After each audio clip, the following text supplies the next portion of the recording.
எல்லாருக்கும் வந்துங்க மிருகத்தை வளர்க்கணும் ரொம்ப ஆசை. அதாவது சில பூனை வளர்ப்பாங்க, சிலவங்க நாய் வளர்ப்பாங்க, சில அட்ட மிருகங்கள் வளர்ப்பாங்க.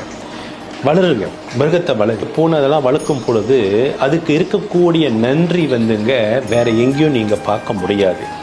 நீங்க ஒரு வேளை சாப்பாடு போட்டா போதும், அது நீங்க சாவர வரைக்கும் அது உங்ககிட்ட நன்றியாக இருக்கும். அதுதாங்க இந்த மிருகங்கள். அதனால இந்த நாய், இந்த பூனைலாம் நீங்க வளர்த்து பாருங்க, நீங்க வாழ்க்கையில அவ்வளவு நல்லா இருக்கணும்.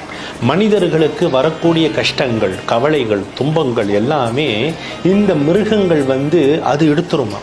அது எடுத்துக்கிட்டு என்ன செய்யும்னா இறைவன்கிட்ட பிரார்த்தனை பண்ணுமா, என்னோட எஜமான் அவர் நல்லா இருக்கணும், அவர் நல்லா இருந்தா தான் அவர் நிறைய எங்களை போல மிருகத்துக்கு சாப்பாடு கொடுப்பாரு, நல்லா கவனிச்சுப்பாரு, அதனால இறைவா அவங்க நல்லா இருக்கணும்னு அந்த மிருகங்களும் இறைவனிடம் பிரார்த்தனை பண்ணுமா.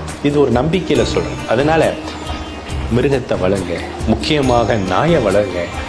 நீங்க நல்லா இருக்கலாம், நிச்சயமாக நல்லா இருப்பீங்க.